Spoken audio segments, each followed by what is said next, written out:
'DVS రవికి' 'మేము కాపురం' కొత్తగా ఏమిచ్చింది ఇన్ని సంవత్సరాల తర్వాత? మళ్ళీ మీ ముందు వచ్చి ఇంటర్వ్యూ ఇచ్చే అవకాశం వచ్చింది. 'రితు చౌదరి' అనంగానే ఎక్కడో దగ్గర కాస్త ఆ అమ్మాయి గ్లామర్‌ని వాడుకోవాలని చెప్పేసి ఒక ప్రయత్నం చేయొచ్చు. స్కోప్ కూడా ఉంది. అమ్మ ఎవరు ఇంతకుముందు ఏం చేసిందంటే 'రీతూ చౌదరి' తెలీదా మీకు అన్నారు. హ్మ్. ఏమో 'రీతూ చౌదరి' తెలియకపోవడం మహాపాపం అని ఇన్స్టాగ్రామ్ చూస్తే నాలాంటి ఒక క్యారెక్టర్‌ని నేను తొలిసారి సినిమాల్లో చూసుకుని 'సత్యం' మూవీలో మీరు డైలాగ్స్ రాశారు. ఆ 'సత్యం' ఎక్స్‌పీరియన్స్ ఏమైనా చెప్పండి సార్? నాగార్జున గారికి ఓ రోజు చెప్పడానికి వెళ్ళాం. కథ అంతా చెప్పాక ఇది కాలేజ్ కదా ఇడికెలా సరిపోతుంది.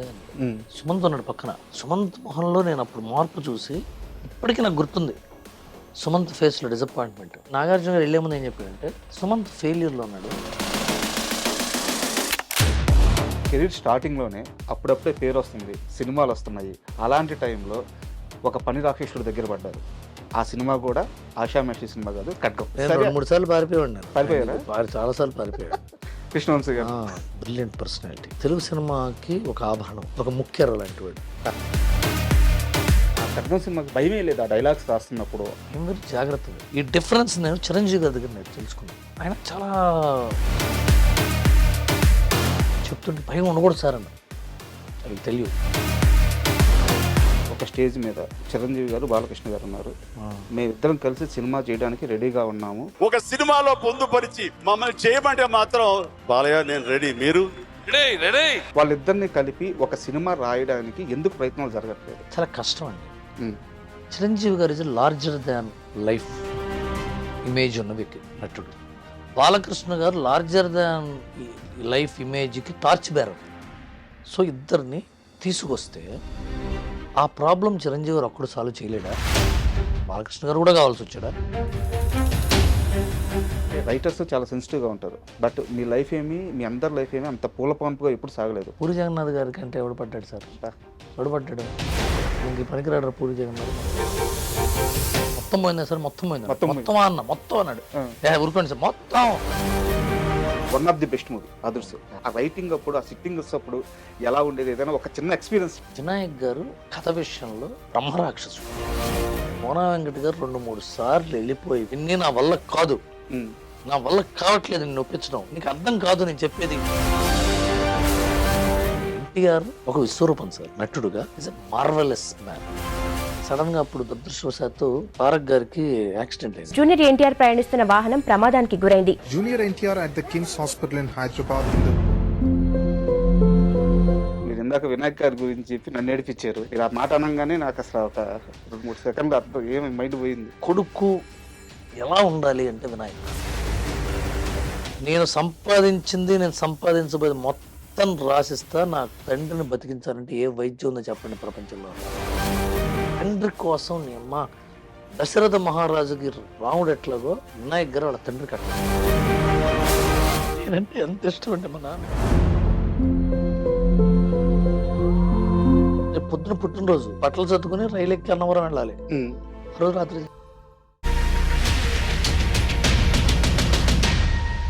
Hi, welcome to my show. Ravi గారు నమస్తే అండి. నమస్తే. నేనింతే సినిమా సార్ క్లైమాక్స్ రవితేజ గారి డైలాగ్ ఉంటుంది. బాక్స్లన్నీ వెళ్ళిపోయినారా, సినిమా హిట్ కొట్టేస్తాం అది ఇది చెప్పంటే, సినిమా పోయిందనుకో వెళ్ళిపోతామా? సినిమా ఆడింది వెళ్ళిపోతామా? ఇక్కడే బతకాలి. సినిమా సినిమా సినిమా, ఇది తప్ప మనకేం తెలియదు. ఇది పూరి జగన్నాథ్ గారు రాసిన డైలాగ్. మీ జీవితాన్ని చూస్తే 100% పర్ఫెక్ట్గా యాప్ట్ అవుద్ది అనిపిస్తుంది. ఎందుకంటే సరే ఎక్కువ మాట్లాడేస్తున్నాను. ఎప్పుడో వాంటెడ్ ఒక సినిమా తీసి, అంటే అంతకుముందు మీరు రచయితగా హిట్లు కొట్టున్నారు, కానీ ఇండస్ట్రీలో మీకు సక్సెస్ గురించి తెలుసు.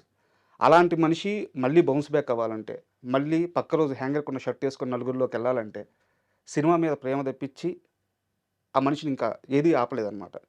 మిమ్మల్ని చూసినప్పుడు అది చాలా గర్వంగా అనిపిస్తూ ఉంటుంది. సరే, మేము కాపులం వెబ్ సిరీస్ అంటే ఈ మధ్యకాలంలో పాన్ ఇండియా అంటున్నారు, ఎలివేషన్స్ అంటున్నారు, భారీ బడ్జెట్లు అంటున్నారు. ఒక రూట్ లెవెల్లో మన గ్రామాల్లో మన ఇంట్లో అమ్మ నాన్నతో కలిసి చూడదగ్గ, భార్య బిడ్డతో కలిసి చూడదగ్గ ఒక వెబ్ సిరీస్ వచ్చి చాలా రోజులు అయిపోయింది సార్.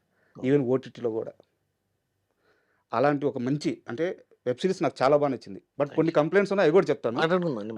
బట్ ఓవరాల్గా నాకు చాలా బాగా నచ్చింది. ఆ ప్రయత్నానికి ముందుగా మీకు థ్యాంక్ యూ చెప్తున్నాను. Thank you so much. And మేము కాపుల విషయానికి వస్తే నాకు ఇంకోటి బాగా నచ్చిన అంశం ఏంటంటే రవి గారి క్యారెక్టరైజేషను, అండ్ రవి గారికి అలాంటి ఒక రోల్ రావడం అది ఎంత ఆనందంగా ఉందంటే గత 9-10 సంవత్సరాలుగా ప్రతి వారం ఆయన ఒక వీడియో చేస్తూనే ఉన్నారు. సక్సెస్ గురించి ఆలోచించట్లేదు, కష్టం గురించి ఆలోచించట్లేదు, రెవెన్యూ గురించి ఆలోచించట్లేదు, సంపాదన గురించి ఆలోచించట్లేదు. 10 ఏళ్లుగా ఆ మనిషి ఒకటి నమ్మి ప్రయత్నిస్తూనే ఉన్నారు. ఇంత పెద్ద బ్రేక్ ఇప్పటిదాకా రాలేదు ఆయనకి. సో రవితేజ రవితేజ గారు. ఎంత మంచోడు అంటానండి, ఎమోషనల్ పర్సన్. హ్మ్. ఈ సిరీస్ హిట్ అయ్యి ఇలాంటి క్యారెక్టర్లు 10 వచ్చి అతను బాగా పేరు రావాలని నేను కోరుకుంటున్నాను. సరే. అంటే సిరీస్లో అందరూ అండి నాగబాబు గారు సరే హ్మ్. స్టాండర్డ్గా నిలిచిపోయాడు, ఆయన లెజెండరీ స్టేటస్కి వచ్చేసాడు. Getup scene okay. ఆయన చాలా ఆల్రెడీ స్టార్. ఫుల్ స్పీడ్లో ఉన్నాడు. హ్మ్. రీతూ చౌదరి అమ్మాయి అవును. బిగ్ బాస్లో నుంచే సక్సెస్ అయిపోయింది. కిరీటి దామరాజు కూడా బాగా సక్సెస్ అయిపోయాడు. హ్మ్. మిగతా వాళ్ళు ఎవరున్నారు, చరణ్ లక్కరాజు, వాళ్ళందరూ యంగ్స్టర్స్. హ్మ్. ఇంకా టైం ఉంది, యంగ్ పీపుల్. అవును. ఇంటికి వెళ్ళి అమ్మన్నం పెడితే తినేసి పడుకునేంత వయసు వాళ్ళే. హ్మ్. కానీ రవితేజ అలా కాదు, పెళ్ళై పిల్లాడు, సరే. సంసారం. తిరుపతి నుంచి వచ్చి ఇక్కడ పెట్టి కూర్చున్నాడు కదా, 10 ఏళ్ల నుంచి పోరాడుతున్నాడు కదా. హ్మ్. షూటింగ్‌లకి వెళ్తాడు, వస్తాడు. తనకి ఎక్కువ డబ్బులు అడిగితే తీసేస్తారేమో అని భయం. హ్మ్. తక్కువ డబ్బులు అడిగితే ఇల్లు గడవదని టెన్షను. ఇది గాక పాపులారిటీ వస్తోంది కానీ ఛాన్సులు రావట్లేదనే కన్‌ఫ్యూజను. పక్క ఇంట్లో సమస్యలు ఇవన్నీ ఉంటాయి, అందరికీ ఉంటాయి. రవితేజకే కాదు. సరే. అయినా సరే అతను పొద్దున్నేనండి అసలు షూటింగ్ అంటే 7 షూటింగ్‌కి 6:45కి ఉంటాడండి. హ్మ్. మేకప్ వేసుకొని రెడీగా ఉంటాడు. భలే యాక్టర్, ఎనర్జీ యాక్టర్, ఒక లౌడ్ యాక్టర్. నేను తనతో ఈసారి సటిల్ పర్ఫార్మెన్స్ చేద్దాం అన్నది నాకు. సరే. తను లౌడ్ యాక్టర్ అంటే ఆ క్యారెక్టర్ కామెడీ కదా. హ్మ్. తను పైగా సొటారీగా యూట్యూబ్ ఫేమస్ అయిపోయాడు. సరే. అతనికి బాగా జరగాలి సార్ లైఫ్ నిజంగా. అండ్ నాకు బాగా అద్భుతంగా అనిపించింది ఏంటంటే, ఏదో ఓకే. కథ వాళ్ళది కాబట్టి, కోర్ పాయింట్ వాళ్ళది కాబట్టి పెట్టుకున్నాం అన్నట్టు పెట్టుకోలేదు మీరు. ఎక్కడ ఆ క్యారెక్టర్‌ని డైల్యూట్ చేయలేదు. నాకెక్కడ అద్భుతంగా అనిపించిందంటే, నాగబాబు క్యారెక్టర్ అలాగే ఉంచేసి, ఆయన నాకు కోడే కావాలంటున్నప్పుడు, మహా అయితే ఏం చేస్తారు సార్? ఉద్యోగం చేస్తారు. నేను మన ఊర్లో పిల్లల గురించి మాట్లాడుతున్నాను. అంటే ఒక రకంగా నాగబాబు గారి క్యారెక్టర్‌ని డామినేట్ చేస్తూ ఉండే సీన్ అది. ఎదిరించాడు. ఎదిరించారు. సీను గారు అన్నా నేను నడుపుతాను అంటాడు. అది హైలైట్ కదా. అది హైలైట్. అండ్ ఇంకోటి, అరే! నేను పోలీస్ అని తెలిసినా సరే నా బిడ్డను కొట్టారు. నాకు గౌరవం లేనట్టు కదా! అదే నాకు గౌరవం ఉండుంటే నా బిడ్డను కొట్టేవాళ్ళు కాదు కదా! అది దక్కించుకోవాలిరా అంటాడు. అసలు వాట్ ఏ క్యారెక్టరైజేషన్. అసలు ఎంత ఆర్క్ ఉందండి, కదా! చాలా బాగుంటుంది, ఆర్క్ ఉంటుంది. హ్మ్. ఫస్ట్ నీ మీద నువ్వు ఇన్స్పిరేషన్ కాదు ఇరిటేషన్ అన్నవాడు హ్మ్. బండి తీస్తాను పద అంటాడు. Super scene. అవును. అవన్నీ ఆర్క్ అండి, రైటింగ్, ఇట్స్ రైటింగ్ మ్యాటర్.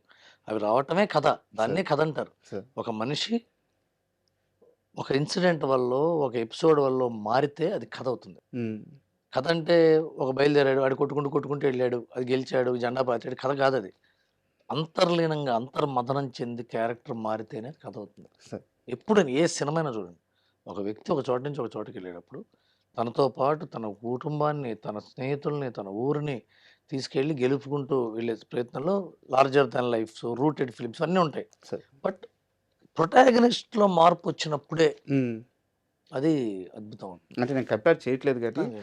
నాకు ఒక రకంగా ఆ 'టెంపర్' సినిమాలో పోసాని ఎన్టీఆర్ గారి సీన్ లాగా ఆ రకమైన ఎమోషన్ ఇచ్చింది. కాదు, అంటే కంపేర్ చేయొచ్చు. ఎందుకంటే ఆ స్కేల్ వేరు, ఆ రీజన్ వేరు, ఆ పరిస్థితి వేరు. హ్మ్. కానీ మార్పు మాత్రం అదే. సరే. దాంట్లో ఏంటంటే నెగెటివ్ నుంచి పాజిటివ్, హ్మ్. దీంట్లో అసమర్థత నుంచి సమర్థత. సమర్థత. సరే. ఆర్క్. అండ్ ఇంకోటి బాగా నచ్చింది ఏంటంటే, రీతూ చౌదరి గారి క్యారెక్టర్ పెట్టుకున్నారు. అంటే నేను కథ రివీల్ చేయట్లేదు గానీ, పర్లేదండి, అప్పుడు అందరూ తన చూసేస్తారు. క్యారెక్టర్‌లో 2 షేడ్స్ ఉంటాయి. ఉమ్. మామూలుగా రీతూ చౌదరి అనంగానే, ఎక్కడో దగ్గర ఒక డైరెక్టరు, ప్రొడ్యూసరు కాస్త ఆ అమ్మాయి గ్లామర్‌ని వాడుకోవాలని జెప్పేసి ఒక ప్రయత్నం చేయొచ్చు. స్కోప్ గూడా ఉంది. తన ఒరిజినల్ క్యారెక్టర్ రివీల్ అయిన తర్వాత కాస్ట్యూమ్ మార్చేసేయొచ్చు. బట్ ఎక్కడ గూడా ఆ లైన్ దాటల. కథలోనే ఉన్నారు. ఆ కమిట్మెంట్ బాగా నచ్చింది. అసలు విలన్‌కి పొట్టిబట్టలు వేయాలి, బాగా మంచి వాళ్ళకి పొడుగు బట్టలు వేయాలని ఉంది. అహా! మంచి నేననేది క్యారెక్టర్ అమ్మాయి అర్థమైంది. అమ్మాయి గ్లామర్‌ని ఎక్కడ యూజ్ చేసుకోవాలన్న నాకు అసలు ఆలోచన అమ్మాయి రాకుండా ఏ రోజు కూడా హ్మ్. నేను అమ్మాయిని గ్లామరస్‌గా చూడలేదు. హ్మ్. అమ్మాయి నటిగానే చూశాను. సరే. నేను ఫస్ట్ టైం యాక్చువల్‌గా నాకు రీతూ చౌదరి అనే అమ్మాయి ఉందని తెలీదు అసలు నాకు. హ్మ్. నేను షాక్ నేను. రీతూ చౌదరి అంటున్నారు. రీతూ చౌదరి చేస్తుందంటే మన సీరియస్ అంటే, రీతూ చౌదరి అయితే చేయని అనుకున్నాను. హ్మ్. రీతూ చౌదరి వచ్చిందన్నారు. రీతూ చౌదరి వస్తే ఇంత కంగారు పడిపోతున్నారు వీళ్ళందరూ సెట్‌లో. వీళ్ళెందుకు ఇంత హడావిడి పడిపోతున్నారు, రీతూ చౌదరి వస్తే అని షాక్ అయ్యా. వచ్చింది అమ్మాయి. హ్మ్. వచ్చి హాయ్ సార్ అంది. ఈ అమ్మాయి నాకు ఎందుకు హాయ్ చెప్తుంది, నీకు అమ్మాయి తెలియదు కదా, నాకు అసలు ఎవరో తెలియదు కదా నాకు నిజంగా తెలియదండి నాకు. సార్ నేను రీతు చౌదరి అంటే ఓకే అనుకున్నాను. సరే హాయ్ హాయ్ అమ్మ హలో అన్నాను. వచ్చింది, షార్ట్కి వచ్చింది. మా ప్రదీప్ డైరెక్టర్ ఏదో షార్ట్ చెప్పాడు, అమ్మాయి చాలా ఎనర్జీగా చేసింది.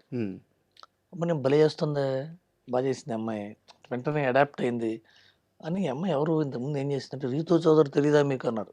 ఏమో రీతు చౌదరి తెలియకపోవటం మహాపాపం అని ఇన్స్టాగ్రామ్ చూస్తే 2.5 మిలియన్ ఫాలోవర్స్ ఉన్నారు. అంటే 25 లక్షల మంది తెలిసిన అమ్మాయి నాకు తెలియదా అనిపించి ఆశ్చర్యం వేసింది. 10 తెలిసిన అమ్మాయి కదా, నచ్చిన అమ్మాయి. ఆ తర్వాత నేను సినిమా చూస్తుంటే చాలా బాగా చేసింది. అమ్మాయిని అడిగా ఇంతకుముందు ఏమేం చేసావు అమ్మాయి అంటే, ఇది ఫస్ట్ టైం అండి అని. నేను షాక్, అమ్మాయి ఫస్ట్ టైం వెబ్ సిరీస్ చేయడం. చాలా బాగా చేసింది. బట్ అందుకనే గ్లామర్గా నేను చూడలేదు కాబట్టి, నేను క్యారెక్టరైజేషన్ ప్లస్ పల్లెటూళ్ళలో ఒక చిన్న టీవీ స్టేషన్ పెట్టుకున్న అమ్మాయిలు అలాగే బట్టలు వేసుకుంటారు. వాళ్ళ బుద్ధిలో అంతర్బుద్ధిలో దుర్మార్గులు అవ్వచ్చు వాళ్ళు, బయటికి మాత్రం మంచిగా ఉండాలి. అది బాగా నచ్చింది సార్. Thank you. అండ్ ఇంకోటి చిన్న అది నేను మరి ఎలా అయిందో నాకు తెలియదు కానీ, అమ్మాయి అక్కడ అరటికాయలు అమ్మే మనిషి ఉంటాడు, అవును అక్కడ అరటికాయలు కొంటూ ఉంటుంది. అవును. ఆ స్మగ్లర్స్ వాళ్ళు వస్తారు, మిమ్మల్ని ఇలా కలవద్దన్నాను కదా, ఏంటి ఇట్లా కలుస్తున్నారు అంటే, మరి వాడు అంటారు. ఆడికి శివుడు మాటలు వినిపివు కానీ అంటాడు. వీడు అడిగితే వినిపిస్తుంది దానికి. ఈ అమ్మాయి మాట్లాడేది మొత్తం ఆకాయ ఈకాయ అంటే వాడు కోస్తానే ఉంటాడు, మొత్తం చేస్తానే ఉంటాడు. అది ఎలా జరిగిందో నాకు మిస్టేకే, ఎందుకంటే మీరు అబ్జర్వ్ చేశారా? మిస్టేక్ మాట్లాడుకున్నాం ఆ. ప్రదీప్, మనం మాట్లాడుకున్నాం లేదా? నేను ఎడిటర్తో మాట్లాడుకున్నాం, అందరం మాట్లాడుకున్నాం. మేము మాట్లాడుకున్నాం ఏమనుకున్నాం అంటే మ్యూట్ చేద్దాము, మిక్సింగ్ ఫైనల్ మిక్సింగ్లో అరటిపండు అడిగాడు అని కాకుండా, అంటే ఆడు అలా ఇద్దామని అనుకున్నాం. బట్ మిస్ అయింది ఎక్కడ, mistake my side mistake. And సొటారి బ్రదర్స్లో ఇంకో క్యారెక్టర్ ఉంది కదా, శోభన్ అని ఒక పర్సన్ ఉంటారు, అతను కథ రాశారు, తీసుకొచ్చారు. రాశాడు. బట్ అతన్ని కాదని సీనుకి వెళ్ళారా? ఆ సర్కమ్స్టాన్సెస్, ఆ క్యాలిక్యులేషన్స్ ఎలా జరిగినాయి? ఎందుకంటే అతను మంచి యాక్టర్, సొటారి మంచి బ్రదర్స్లో actor. అతనికి మంచి పేరు ఉంది. ఇద్దరు ఇప్పుడు అతను ఏంటంటే నటుడు, తర్వాత అతను రచయిత, అతను డైరెక్షన్ చేద్దాం అనుకుంటున్నాడు.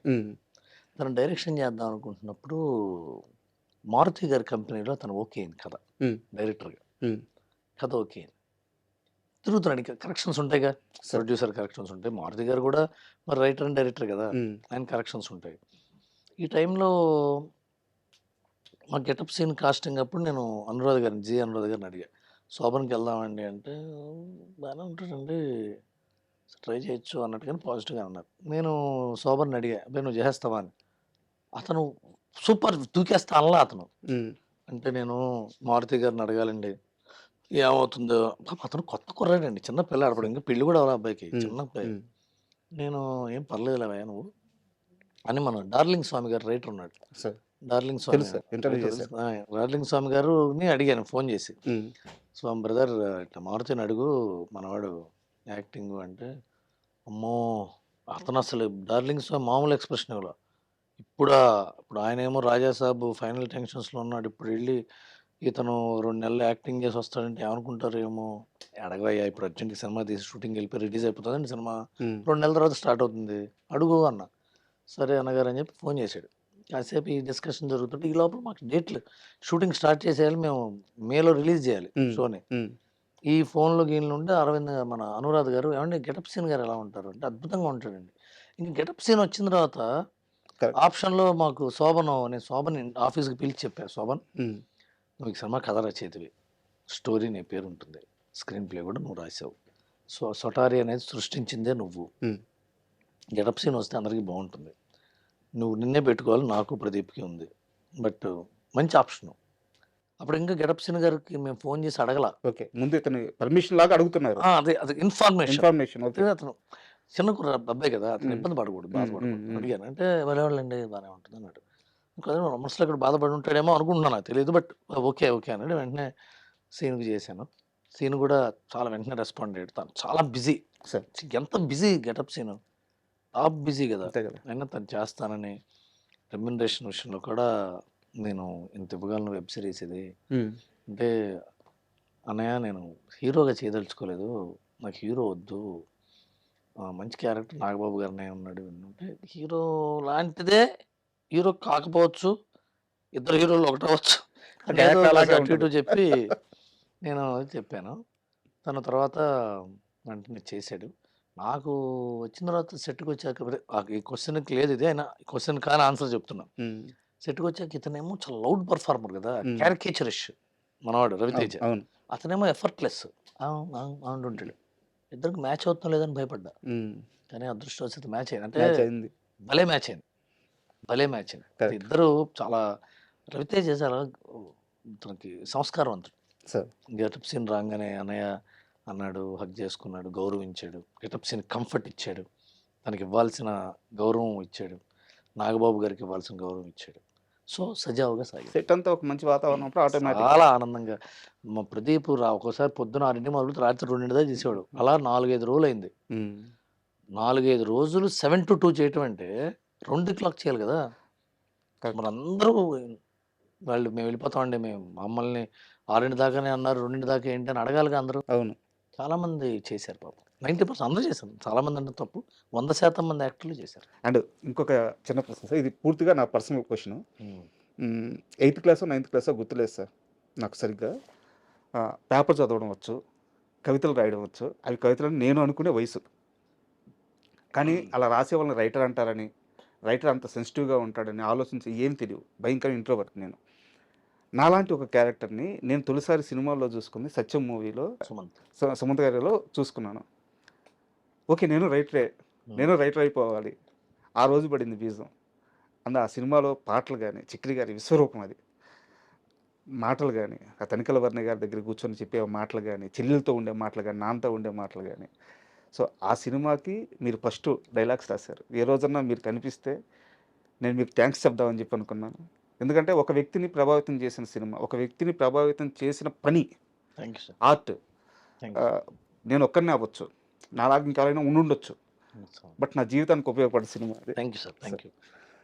ఆ సత్యం ఎక్స్పీరియన్స్ ఏమైనా చెప్పండి సార్. డైరెక్షన్ కోసం కథ రాసాం, శ్రీచందన. అది రోజు వెళ్ళి సుప్రియ గారికి చెప్పాలి. సుప్రియ గారు వాళ్ళ అన్నయ్య సుమంత్తో సినిమా తీస్తుంది అని ఆశ. అప్పుడు సుప్రియ ఏంటంటే ఆహా అనే ఒక సినిమాతో ఎగ్జిక్యూటివ్ ప్రొడ్యూసర్గా వచ్చి, అవును, అన్నపూర్ణ స్టూడియోస్, చిన్న అమ్మాయి, నాకంటే 25 అమ్మాయి ఏమో నేను అప్పుడు వెళ్ళేటప్పటికి. మరి ఇప్పటికీ అలాగే ఉంది అమ్మాయి, అప్పుడు చాలా ఎక్స్పీరియన్స్డ్గా ఉంది. ఇప్పుడు ఆశ్చర్యపోతున్నాను నేను. ఆ 25 వయసులోనే చాలా మెచ్యూర్డ్గా ఆలోచించేది, చాలా చాలా ప్రొడక్టివ్గా ఆలోచించేది. ఆ అమ్మాయికి కథ చెప్పాం. కథ చెప్తే బాగుంది సుమంత్కి చెప్పించారు ఒకరోజు. 3 నెలల తర్వాత సుమంత్ విని బాగుంది నాగార్జున గారికి చెప్పాలన్నారు. నాగార్జున గారికి ఓ రోజు చెప్పడానికి వెళ్ళామండి అన్నపూర్ణ స్టూడియోస్లో. వెళ్తే ఆయన ఏదో వేరే దీనికి వచ్చాడు, మన్మధుడు సెట్టింగ్ వచ్చాడు. కథ అంతా చెప్పాక, ఇది కాలేజ్ కదా, ఇడికెలా సరిపోతుంది అన్నాడు. సుమంత్ ఉన్నాడు పక్కన. సుమంత్ కూడా అప్పుడు 2 ఫ్లాప్లే, పెళ్లి సంబంధం అని, యువకుడు అని, ఎవరైనా ఫ్లాప్ ఉండే. తను అన్నపూర్ణ స్టూడియోస్లో సినిమా చేద్దాం అనుకుంటున్నాను. అసలు నాకు జుమ్మంది. మా సంవత్సరం తిరిగాము అన్నపూర్ణ స్టూడియోస్లో, సినిమా కథ వద్దన్నాడు. బట్ ఆయన అన్ని కరెక్టే కదా. కదా ఈడికి సూట్ అవుతుంది, కాలేజ్ స్టూడెంట్ ఎంత ఉన్నాడు పొడుగ్గా, ఈడి కాలేజ్ స్టూడెంట్ ఏంటి అన్నాడు. సుమంత్ మొహంలో నేను అప్పుడు మార్పు చూసి ఇప్పటికీ నాకు గుర్తుంది. సుమంత్ ఫేస్లో డిసప్పాయింట్మెంట్. మామకు నచ్చలేదు, చిన్న మామకు నచ్చలేదు. బయట సుప్రియ ఉంది. సుప్రియ కోసం బయటకు వచ్చాం. వస్తే అమ్మాయికి ఏమైంది అన్నది అన్నాడు నాగార్జున. అమ్మాయి తీసుకోవాలి. She very practical women, very very down to the earth girl. Annapurna studios అధినేత నాగేశ్వరరావు గారు మనవరాలు అమ్మాయి. నేను ఓకే చేసిన కథ మామ ఎలా కాదంటాడు అనొచ్చు కదా, ఏమనలేదు. ఓకే మామ, వెరీ డీసెంట్ ఉమెన్. నాగార్జున గారు బయటకు వెళ్తుండే, వెనకాలే నేను శ్రీహరి నడుచుకుంటూ వెళ్తాం. బయట గుమ్మం దగ్గర ఒకటి నుంచుని ఉన్నాడు, ఇట్లా చేతులు కట్టుకుని నుంచుని ఉంటే, ఏంటి సురేష్ ఏంటి అన్నాడు. నేను అదే సార్ కథ సుజిత బ్రదర్, ఆయన ఇప్పుడు ఆజాద్ సినిమా జరుగుతుంది. ఆజాద్లో సుజిత అని, ఆయన బేబీ సుజిత ఉంది కదా, పసివాడి అమ్మాయి సిస్టర్ క్యారెక్టర్. ఆ సిస్టర్ వాళ్ళ అన్నయ్య ఇతను సురేష్. నాకు కాదు, సుమంత్ గారు ఉంటే చూడొచ్చు కదా అన్నాడు ఆయన. సుమంత్ వంద చూశాడు. నేను ఇతను నాగార్జున కథ చెప్పడానికి వచ్చాడు. ఖండిపా సార్, ఖండిపా, ఈ రైటర్ని పెట్టుకో, బాగానే చెప్పాడు కదా అన్నాడు. అసలు ఎందుకు అనాలైనా కథ నచ్చలామని చెప్పింది అంటే ఆయనకి ఏదో స్పార్క్ కనిపించింది. అంత గొప్పవాడంట నాగార్జున గారు. డైరెక్టర్ని ఇంటికి పిలిచాడు 2 రోజు. ఇది నాకు తెలియదు కదా, ఇది పూర్తి చేస్తా. సుమంత్ ఖండిపా సార్, ఇతను బయటకు బాగానే చేశాడు రే అన్నాడు. అని బయటకు వచ్చి అతను ఆ స్టూడియో చూడడానికి వెళ్ళిపోయాడు. మేము ఇద్దరం ఉన్నాం. Hello Suresh, hello Ravi, coffee తాదా అని ఇద్దరు అన్నపూర్ణ స్టూడెంట్స్ బయటకు వచ్చి టీడీపీ పార్టీ ఆఫీస్ పక్కన ఒక టీ స్టాల్ ఉండేది. సార్ ఇప్పుడు ఉందో లేదో మరి. ఇప్పుడు లేదు సార్. ఇప్పుడు ఈ మధ్య అవును, తీసేసినట్టున్నారు. అవును, అక్కడ టీడీపీ పార్టీ సామాన్లు కూడా అమ్ముతుండేవారు. అవును. ఆ జెండాలన్నీ దాంట్లో జెండాలు, ఉండేవి. ఇక్కడ ఒక కాఫీ మెషిన్ ఉంది. ఉమ్, ఫస్ట్ టైం నేను మెషిన్ చూస్తుండే అక్కడే. ఉమ్, నొక్కితే కాఫీ రావడం ఏంటని ఆశ్చర్యం కదా. ఈ ఏం ఇప్పుడు సుమంత్కి ఏం చెప్తాం, ఆయన నాగార్జున గారు వెళ్ళే ముందు ఏం చెప్పాడంటే, సుమంత్ ఫెయిల్యూర్లో ఉన్నాడు, ఒక ఫెయిల్యూర్ స్టోరీ చేయండి, ఉమ్. అందరూ తిట్టాలి క్యారెక్టర్స్, కానీ అతను మంచివాడై ఉండాలి, బా. అతను గొప్పవాడై ఉండాలి, కానీ ఎవరికి తెలియకూడదు, ఇట్లా ఏమైనా కథ రాసుకోండి అన్నాడు. ఉమ్, వెళ్తుంటే నేను అన్నాను, నాకు ఒక ఐడియా ఉంది, విశ్వనాథ్ గారి సినిమా ఈటీవీలో వేశారు. సినిమా ఈటీవీలో మధ్యాహ్నం సినిమా, సాయంత్రం సినిమా వేసేవాడు. ఉమ్. ఈటీవీలో సినిమా ఉంది, దాని పేరు చెల్లెల కాపురం, విశ్వనాథ్ గారిది.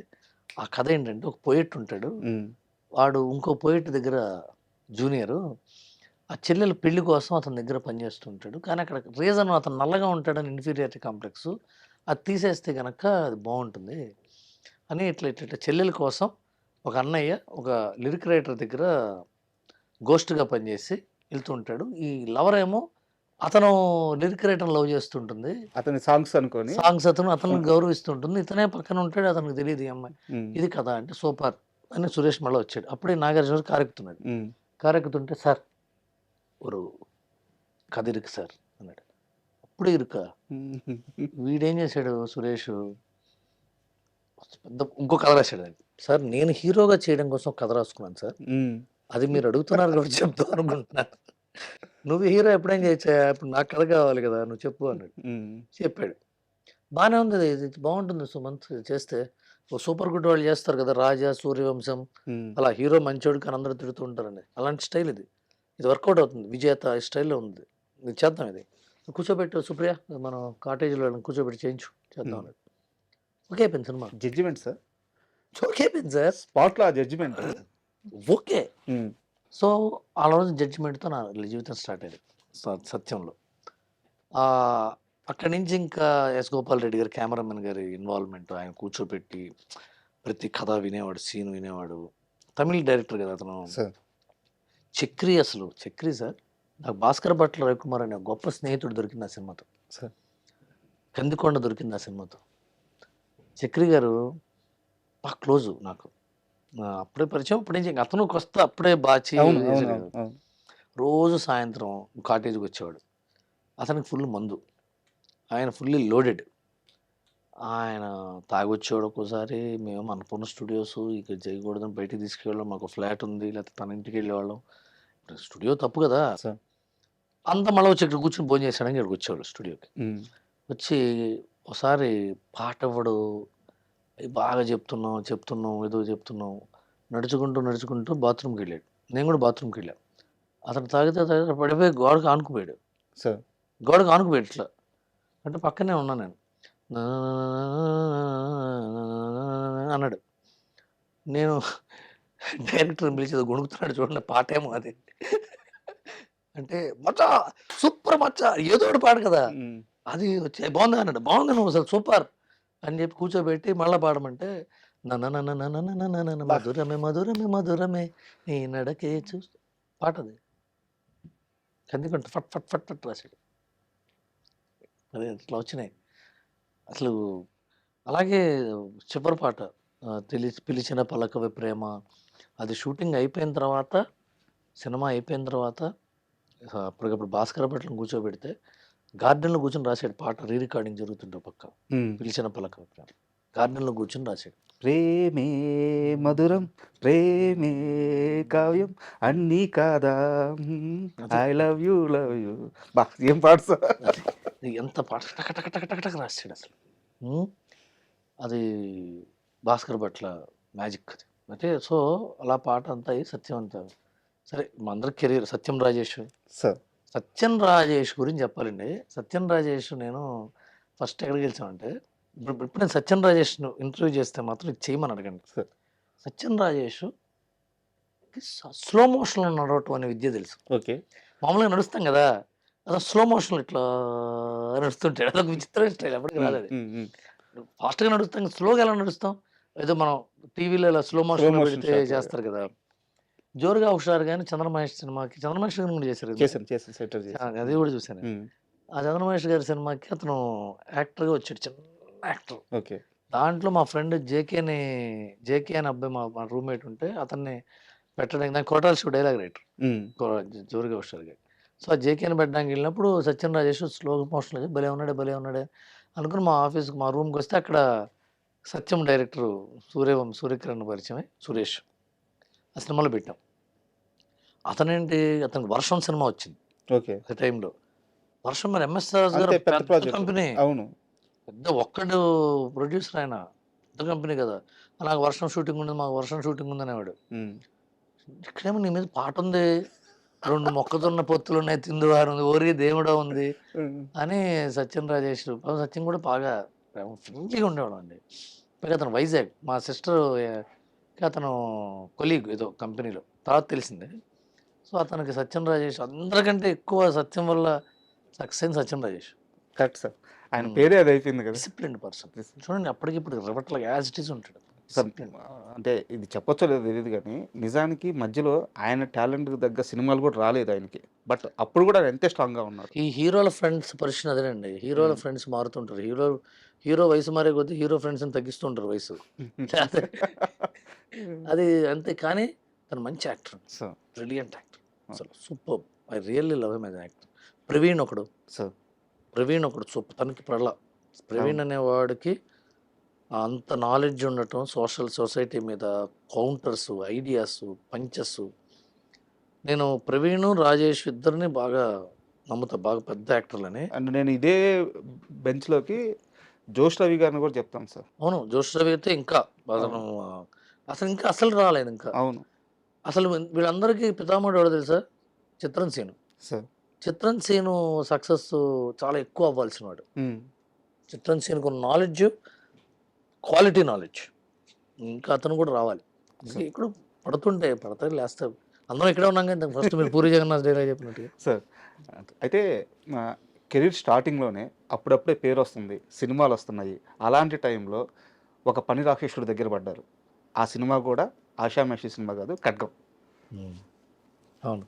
పని రాక్షసుడు ఎందుకంటున్నాను అంటే ఆయనతో కలిసి తిరిగిన అందరితో ఇంటర్వ్యూ చేసిన ప్రతిసారి 2-3 సార్లు పారిపోయాడు. నేను పారిపోయారా? చాలాసార్లు పారిపోయాడు. కృష్ణవంశీ గారు. కృష్ణవంశీ గారు is a brilliant personality. Telugu సినిమాకి ఒక ఆభరణం కృష్ణవంశీ గారు, ఒక ఆభరణం, ఒక ముఖ్యర లాంటి వాడు. తెలుగు సినిమా అమ్మవారికి ఒక ముఖ్యర లాంటి వాడు కృష్ణవంశీ. అలాంటి వ్యక్తి పరిచయం అవటం, అతనితో పనిచేసే స్వభావం ఆయనకి. ఆయన డైరెక్షన్ కంటే మనిషిగా ఆయన ఇంకా బెటర్ పర్సన్. అంటే నాలెడ్జ్ పరంగా మనిషిగా అంటే క్వాలిటీ చాలా మంచివాడండి. చెప్పి వెళ్తాడు, చెప్పులు వేసుకెళ్తాడు, ఇట్లా కాదు. అవన్నీ అసలు యూజ్లెస్. మనిషి యొక్క క్వాలిటీ, అతని నాలెడ్జ్ బట్టి, అతని అవగాహన, ప్రపంచం పట్ల అతనికి ఉన్న అవగాహన బట్టి తెలుస్తుంది. కానీ అతని గుణగణాలు, అలవాట్లు అతను వాటి బట్టి తెలియటం. ఒక్కొక్క పరిస్థితులు బట్టి ఒక్కొక్క రకంగా వాడతాడు. అతనికి ఉన్న అవగాహన, వెల్ ఎడ్యుకేటెడ్గా చదువుకున్న వ్యక్తి, తెలుగు సినిమా తీసే టెక్నిక్ గురించి కానీ, క్యారెక్టరైజేషన్స్ గురించి కానీ, మట్టి వాసన తెలిసినవాడు, మనిషి తత్వాలు తెలిసినవాడు. ఆయన క్యారెక్టర్స్ చూసారా సార్, మనకి హద్దుకుపోయి ఉంటాయి. చాలా ఎక్సర్సైజ్ చేస్తాడు. ఆయన ఎంత ఎక్సర్సైజ్ చేస్తాడంటే క్యారెక్టరైజేషన్స్ మీద, ఆ క్యారెక్టర్ ఎలా బిహేవ్ చేస్తున్న సీన్, టోటాలిటీ సినిమా కూడా దెబ్బతింటుంది ఒక్కోసారి. ఆయన కాంప్రమైజ్ అవుట్, ఈ క్యారెక్టర్ ఇలాగే బిహేవ్ చేయాలి కదా, ఇలా ఎందుకు బిహేవ్ కాదండి, కన్వీనియన్స్ కోసం ఇలా చేయొచ్చు, కాసేపు మన కన్వీనియన్స్ కోసం. ఆయన క్యారెక్టర్ని ఇచ్చే వాల్యూ, అంటే క్యారెక్టర్కి ఎందుకు వాల్యూ ఇస్తారంటే మనిషికి వాల్యూ ఇస్తాడు కదా. క్యారెక్టర్స్ తయారు చేస్తాం, క్యారెక్టర్స్ అందరినీ ఒక కామన్ సిచ్యువేషన్లో పడేస్తాం. కథ యొక్క ఉద్దేశం ఏమవ్వాలి, రచయిత ఉద్దేశం ఏమవ్వాలంటే ఈ క్యారెక్టర్లతో ఈ సిచ్యువేషన్ ఒక్కొలిక్కి రావాలి సార్, అదే కదా. ఈ క్యారెక్టర్స్ ఒక్కోసారి రచయిత వాటిని కన్వీనియంట్గా డిసప్పేర్ చేస్తాడు, ఆపుతాడు, లేకపోతే మార్చేస్తాడు, లేకపోతే వాళ్ళు కనపట్లేదంటే ఏవో జరుగుతాయి. కానీ ఆయన ఆ క్యారెక్టర్స్ వాళ్ళలాగానే బిహేవ్ చేస్తుంది. హాలీవుడ్ టెక్నిక్ ఇది, Hollywood method. The characters behave like themselves. There will be a lot of integrity in writing, there will be a lot of organic shifting in writing, and yet the story reaches an end. That's why classic English films, Hollywood films, they stay forever. అలాంటి ప్రయత్నం చేస్తుంటాడు కృష్ణవంశీ గారు. ఒక్కోసారి fail అవుతుంటాడు. Success అప్పుడు అవ్వాలని లేదండి. Sir but ఆయన integrity towards writing and making మాత్రం ఇప్పుడు పోగొట్టుకోవాలి. సార్ ఆ ఖడ్గం సినిమాకి పనిచేసేటప్పుడు నాకు తెలిసి ఒక చిన్న వయసు అయి ఉండొచ్చు. చాలా చిన్న భయమే లేదు ఆ డైలాగ్స్ రాస్తున్నప్పుడు, ఆ మేకింగ్ అప్పుడు. లేదండి. అప్పుడు ఎక్కువ ఉత్తేజ్ గారు వాళ్ళు ఉండేవాళ్ళు, ఉమ్, కృష్ణవంశీ గారు ఉండేవారు. ఉమ్, ఇప్పుడు చిన్నపిల్లని కదా నేను. పైగా నేను అప్పుడు పోసాని కృష్ణమురళి గారి స్కూల్ నాది. సార్ అసలు భయాలు ఓకే, కూడా అది లేవు. వేరే ఆ స్కూల్ లేదు అసలు. వేరే లెవెల్ స్కూల్ కదా అది. అది అసలు భయాలు లేవు. భయం అనేది నాకు జాగ్రత్త వేరు, భయం వేరండి. సార్ కుదురు జాగ్రత్తకి భయానికి తేడా తెలియాలి మనుషులకి. ఉమ్, భయం వేరు. నీ వేపున న్యాయం ఉన్నప్పుడు, నువ్వు నీతిమంతుడు అయినప్పుడు నువ్వు ఎవరికి భయపడాల్సిన అవసరం. సార్ నువ్వు when you are law abiding citizen you need not worry about anything. జాగ్రత్త వేరు. భయం లేకపోవడం జాగ్రత్త. భయం లేదు కదా అని చెప్పి నువ్వు బైక్ 150 కిలోమీటర్ స్పీడ్లో చెక్ పోస్ట్ నుంచి పంజికొట్టుకెళ్తే మధ్యలో 3 సార్లు చచ్చిపోతావు. తప్పు కదా, అది జాగ్రత్త. అది భయం లేదండి నాకు అని ఏమన్నా నెత్తి మీద కొడతానంటే తప్పు కదా. అది సార్ భయం వేరు, జాగ్రత్త వేరు. నేను అది ఈ డిఫరెన్స్ నేను చిరంజీవి గారి దగ్గర నేను తెలుసుకున్నా. సార్ ఆయన చాలా భయంగా ఉండాలి రవి, భయంగా ఉండాలి, జాగ్రత్త. పెద్దానికి మనం చెప్తుంటే భయం ఉండకూడదు సార్ అన్న. ఐ విల్ టెల్ యూ, భయం వేరు, జాగ్రత్త వేరు. ఉమ్, నేను కేరళలో చెప్పాను, నాకు ఇప్పటికీ మైండ్లో ఉండిపోయింది. జాగ్రత్తగా ఉండాలి. మనం లా బ్రేక్ చెయ్యట్లేదు కదా అనే జాగ్రత్తలో ఉండాలి. అవతల వాడిని నొప్పించట్లేదు కదా అనే జాగ్రత్తలో ఉండాలి. అవతల వాడిని డిస్టర్బ్ చేయట్లేదు కదా అనే జాగ్రత్తలో ఉండాలి.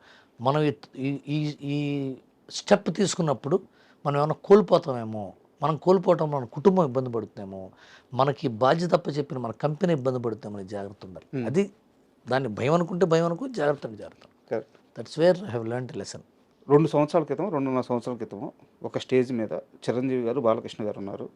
మేమిద్దరం కలిసి సినిమా చేయడానికి రెడీగా ఉన్నాము, ఛాలెంజ్ విసురుతున్నాను అని చెప్పేసి ఆయన ఓపెన్గా ఒక స్టేట్మెంట్ ఇచ్చారు. అవును. ఇండస్ట్రీలో టాప్ రైటర్స్లో మీరు, కోన వెంకట గారు చాలామంది ఉన్నారు.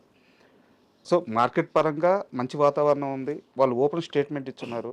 వాళ్ళిద్దరిని కలిపి ఒక సినిమా రాయడానికి ఎందుకు ప్రయత్నాలు జరగట్లేదు? చాలా కష్టం అండి.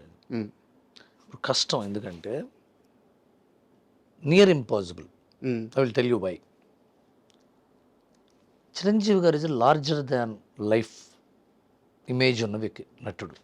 బాలకృష్ణ గారు లార్జర్ దాన్ లైఫ్ ఇమేజ్కి torch bearer. Sir torch bearer ఆయన. చిరంజీవి గారు ఎంటర్టైన్మెంటు, చిరంజీవి గారి ఫ్యామిలీ డ్రామాలు, చిరంజీవి గారు ఇవి చేస్తారు. కానీ Balakrishna is larger than life. Sir is a social image ఉన్న వ్యక్తి. సో ఇద్దరిని తీసుకొస్తే వీళ్ళు సాల్వ్ చేయాల్సిన ప్రాబ్లం ఏమై ఉండాలి? ఉమ్, ఆ ప్రాబ్లం చిరంజీవి గారు ఒక్కడు సాల్వ్ చేయలేడా? బాలకృష్ణ గారు కూడా కావాల్సి వచ్చాడా? బాలకృష్ణ గారు ఒక్కడు చేయలేడా? చిరంజీవి గారు వస్తే కానీ చేయలేకపోయాడా? ఉమ్, ఎవడా ఆ వ్యక్తి? ఎవడా వ్యక్తా, ప్రాబ్లమా, లేకపోతే సమస్య, సిచ్యువేషనా, వ్యక్తుల సమూహమా, ఎవరు వాళ్ళు? ఉమ్, అది తయారు చేయగలిగితే వీళ్ళిద్దరిని పెట్టచ్చు. ఉమ్, అర్థమవుతుందా? అర్థమవుతుంది. విలన్ ఎవడు? కాన్ఫ్లిక్ట్ ఏంటి? కాన్ఫ్లిక్ట్ ఏంటి? ప్రాబ్లం ఏంటి? ఉమ్, కృష్ణార్జున యుద్ధం లాంటి సినిమాలు చేయొచ్చు, లేకపోతే అడవి సింహం లాంటి సినిమా చేయొచ్చు, చాలా జరిగినాయి. ఇద్దరు దొంగలు చేయొచ్చు. లేకపోతే వీళ్ళిద్దరిని ఎదుర్కొనేది ఎవరిని? అది దగ్గరే కథలన్నీ అవుతాయండి. సార్ పెద్ద హీరోల కథలు రాయటం ఎందుకు కష్టం అంటే, పెద్ద హీరోలకే కష్టమైన ఆ కష్టం ఏంటి? ఉమ్, అర్థమవుతుందా? అవును. It's a very tough task. Um, మనం ఎందుకంటే మన ఇమేజ్లో, మన సౌత్ ఇండస్ట్రీలో హీరోల ఇమేజ్ లార్జర్ దాన్ లైఫ్. మనం వాళ్ళని డెమీ గాడ్స్తో చూస్తాం. Correct. Demi gods, they are invincible.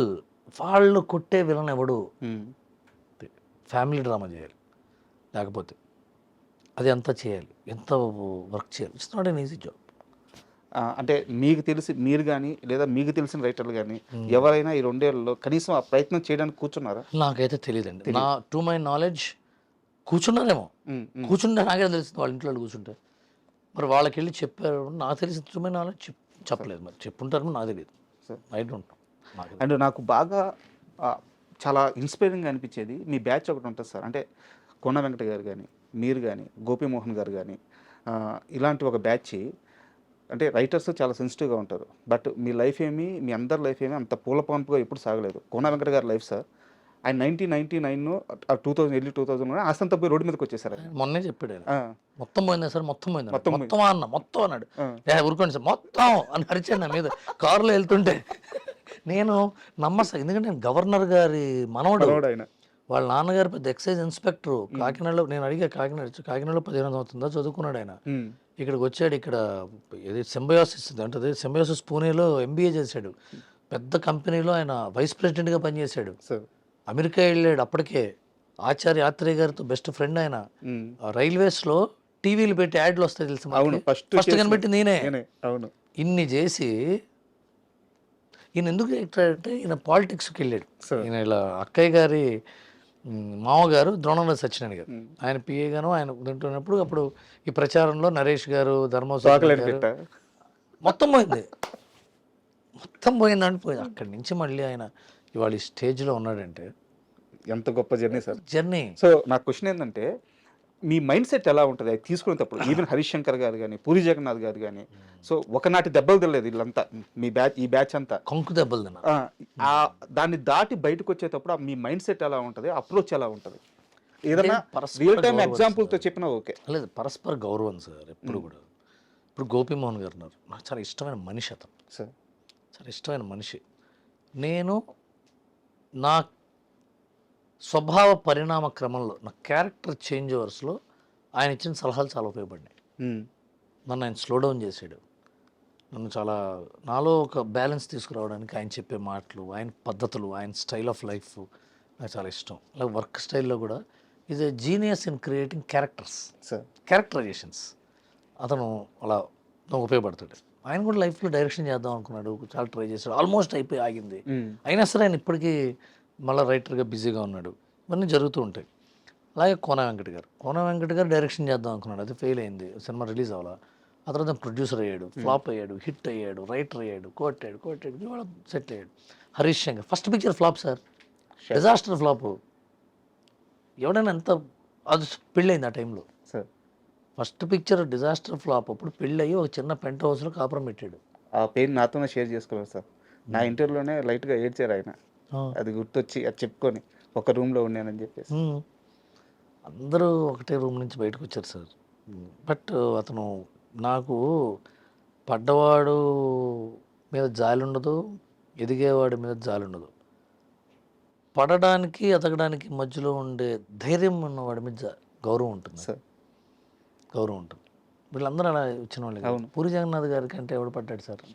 ఎవడు పడ్డాడు? ఆయన సినిమా రేపు వాళ్ళు ఓపెనింగ్ చేసి రేపు ఆగిపోయింది, తెల్లానాని కృష్ణ గారితో. అవును, ఫస్ట్ మూవీ ఆగిపోయింది. మళ్ళీ ఇప్పుడు గోగానే మొదలు పెట్టాల. ఫస్ట్ సినిమా హిట్ అయితే అది మొత్తం పవన్ కళ్యాణ్ గారి క్రెడిట్ వెళ్ళిపోయి ఈ సినిమా రాలా. నెక్స్ట్ పిక్చర్ బాచీ తీస్తే ఫ్లాప్ అయింది, ఇంక పనికిరాడు పూరి జగన్నాథ్, మొత్తం అంతా బద్దెక్కి. మళ్ళీ వచ్చి చేశాడు కదా ఇట్లు శ్రావణ సుబ్రహ్మణ్యం, ఈడియట్, తమిళ అమ్మాయి కొట్టాడు. మరి జట్ట కొట్టాడంటే అది ఒక తరం మారిపోయింది. అసలు రాస్తే పూరి జగన్నాథ్లో రాయాలనిపించుకున్నాడు. అది కదా ఆ డిఫికల్ట్ పీరియడ్లో వీళ్ళు ఎలా ఉన్నారు అన్నది కిక్ సార్. మీరు పడినవాడిని చూసి జాలి పడకండి, లేచినవాడిని చూసి చప్పట్లు కొట్టకండి. పడిన తర్వాత లేవాలన్న కసితో, లేస్తామన్న నమ్మకంతో, లేస్తామనే ధైర్యంతో 10 మందికి ధైర్యం పంచేవాడి గురించి చూడండి, వాడే హీరో. వీళ్ళందరూ అలాంటి వాళ్ళే. రవితేజ్ గారు మరి అంతకంటే హీరో కొంచెం కింద పడి ఫ్లాప్ అయిపోయి చిన్న అసిస్టెంట్ డైరెక్టర్కి వెళ్ళి అది కూడా వర్కౌట్ ఒక హీరో అయ్యి సింధూరం ఫ్లాప్ అయ్యి క్యారెక్టర్లు చేశాడు. మరి వాళ్ళ మాస్ మహారాజా.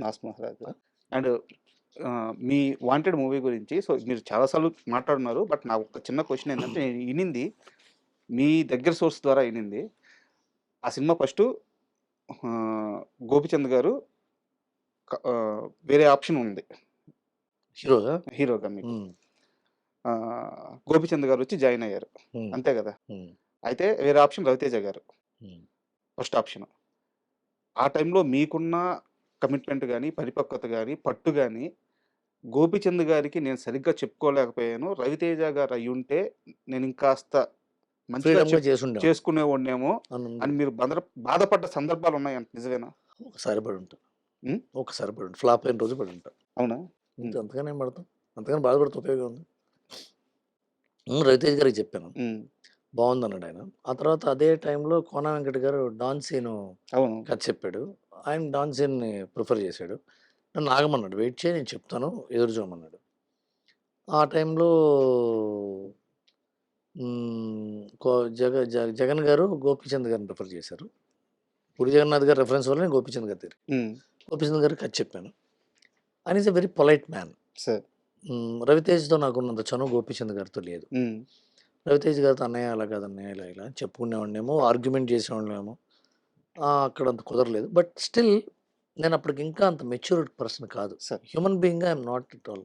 ఇప్పుడు వాళ్ళ మీద తప్పు చేయడం, వీళ్ళ మీద తప్పు తోసేయటం అంత కాదు గానీ, అంత మెచ్యూర్డ్ కాదు ఆ టైంలో నేను. I was an young man.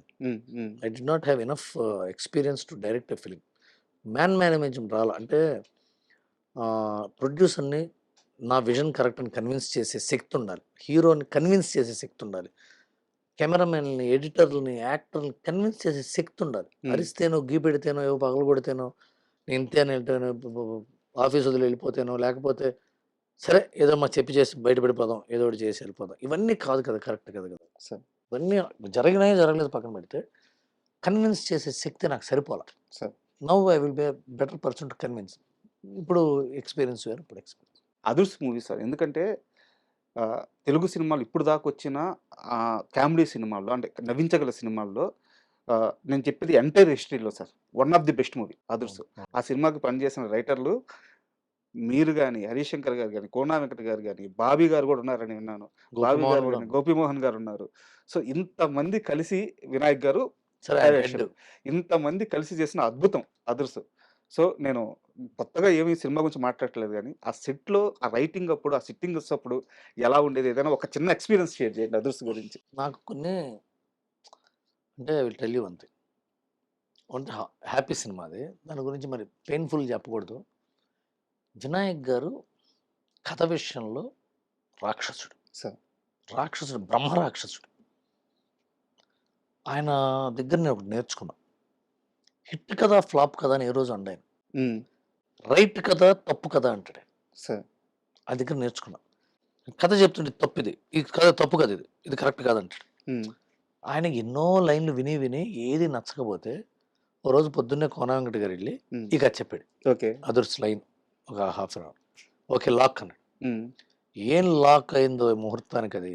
Kona Venkata గారు 2-3 సార్లు వెళ్ళిపోయి విన్నీ అని పిలిచారు. విన్నీ నా వల్ల కాదు, నా వల్ల కావట్లేదు నిన్ను ఒప్పించడం, నీకు అర్థం కాదు నేను చెప్పేది అంటే పర్లేదు కోనా, కోనా పర్లేదు కోనా.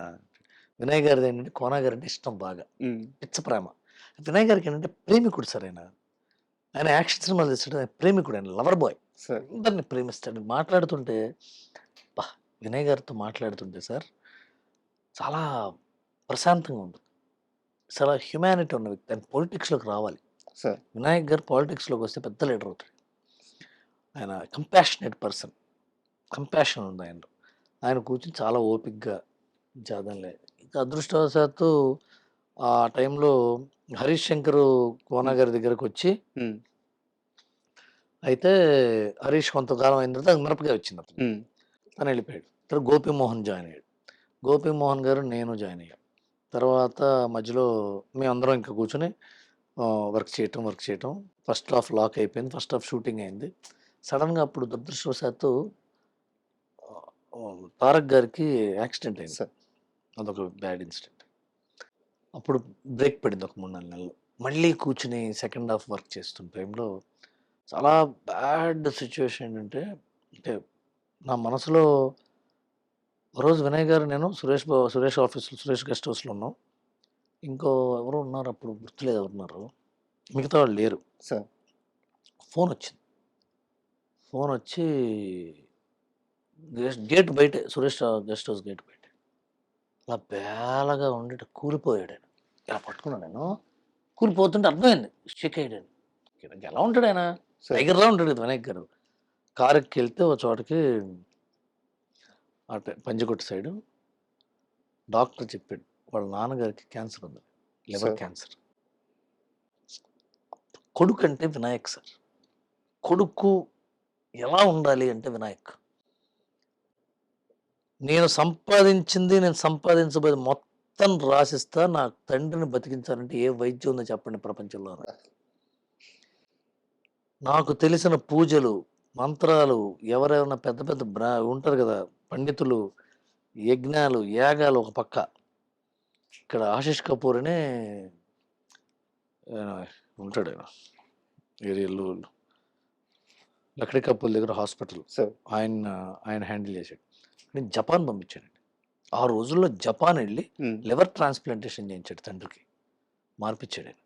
బతికించుకున్నాడు, ఇంకో సంవత్సరం బతికాడు ఆయన. ఉమ్, ఇంకోళ్ళు అయితే ప్రాణం పెట్టాడు సార్. మొత్తం ఏం కావాలంటే అది జపాన్ తమ్ముడు పంపించాడు, అక్కడ చేయించుకున్నాడు, తీసుకొచ్చాడు. నాటు వైద్యాలు, ఆ వైద్యాలు, ఇవి తండ్రి కోసం. నీ అమ్మ, దశరథ మహారాజుకి రాముడు ఎట్లాగో వినాయక్ గారు వాళ్ళ తండ్రికి అట్లా.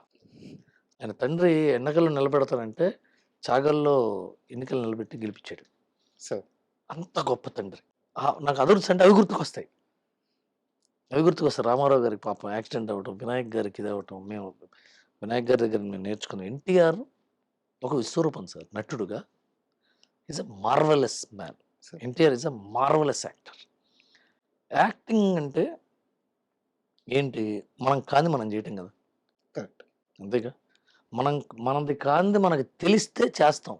అతనికి ఉన్న జ్ఞానం, అతనికి ఉన్న ప్రపంచ జ్ఞానం ఎంత ఏంటంటే, మిమ్మల్ని చూస్తే మీ బాడీ లాంగ్వేజ్, మీరు ఏం ఆలోచిస్తూ ఉండటం వల్ల ఆ బాడీ లాంగ్వేజ్ వచ్చింది మీకు, అవన్నీ పట్టేయగలరు. ఉమ్, అతను చాలా చక్కటి నెంబర్ ఆఫ్ ఎమోషనల్ ఎక్స్ప్రెషన్స్ ఉన్న actor sir wide range of expressions ఉన్న యాక్టర్.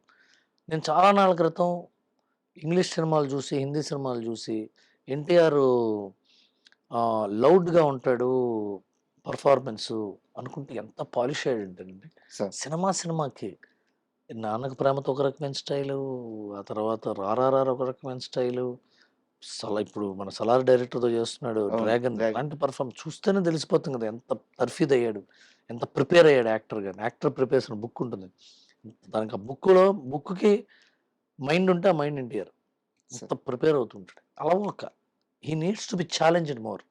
ఎన్టీఆర్ నటుడుగా Janatha Garage um, fine example.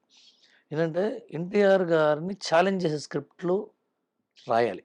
Sir అవి అప్పుడే అతని ఎంజాయ్మెంట్ మనం చూస్తాం. అంటే మీరు ఎలాగో మాట అన్నారు కాబట్టి అడుగుతున్నాను. నేను ఎన్టీఆర్ గారు అంటే విపరీతమైన ఇష్టం నాకు. కానీ ఇప్పటిదాకా సింహాద్రి తర్వాత వచ్చిన స్క్రిప్ట్లన్నీ ఆయన లేపిన సినిమాలు, ఆయన్ని లేపే కథ రావట్లేదు. నాకు జనతా గ్యారేజ్ మేము ఇంకో కోణం చూపించు. ఎందుకంటే అవతల మోహన్ లాల్ ఉన్నాడు. Sir okay. మోహన్ లాల్తో చేయాలిగా. అవునవును. అప్పుడు మనం ఏంటంటే, మనం క్రికెట్ ఆడుతున్నప్పుడు టెండూల్కర్ బ్యాటింగ్ చేస్తుంటే షోయబ్ అఖ్తర్ వేసిన దానికి పక్కన వాడు వేసిన దానికి బాల్కి రెస్పెక్ట్ ఇస్తాం కదా. Correct correct. So Mohan Lal అలాంటి యాక్టర్. సార్ ఆయనతో చేయటం అలా మ్యాజిక్. అలాగే మళ్ళీ ట్రిపుల్ ఆర్ చూడండి, పోటాపోటీ అది ఉండాలి ఆయన. He has to get. ఇప్పుడు ఎవరైనా సరే వాళ్ళ దగ్గరకు వచ్చిన 10 కథల్లో కథ చేస్తారు, అంతేగా. అంతే. అంతకంటే ఏం చేయగలరు, అంతే. సృష్టించుకోలేం కదా. లేకపోతే పెద్ద రామారావు గారికి కథ రాయాలి. నేను నా నటన వైదుష్యాన్ని ఛాలెంజ్ చేసే కథ నేను రాసుకుంటాను, గొప్పవాడు ఆయన, అంతే కదా. అంతే. యాక్చువల్గా ఇంటర్వ్యూకి వచ్చిన గెస్టులని వీలైతే ఏడిపిద్దామని చిన్న ఆశ ఉంటుంది యాంకర్కి. మీరు ఇందాక వినాయక్ గారి గురించి చెప్పి నన్ను ఏడిపించారు. మీరు అబ్జర్వ్ చేసారు లేదో, నాకు కన్నీళ్ళు లాగట్లేదు. ఎందుకంటే నా దగ్గర సంపాదన లేని వయసులో నేను మా నాన్నకి ఇవ్వలేకపోయిన సదుపాయం అది. నా కళ్ళ ముందు మా నాన్న చనిపోతుంటే ఏం చేయలేక, ఎవరన్నా డబ్బులు పెట్టి బతికిస్తారేమో అని ఆశగా హాస్పిటల్లో నిలబడి ఎదురు చూసిన రోజులు.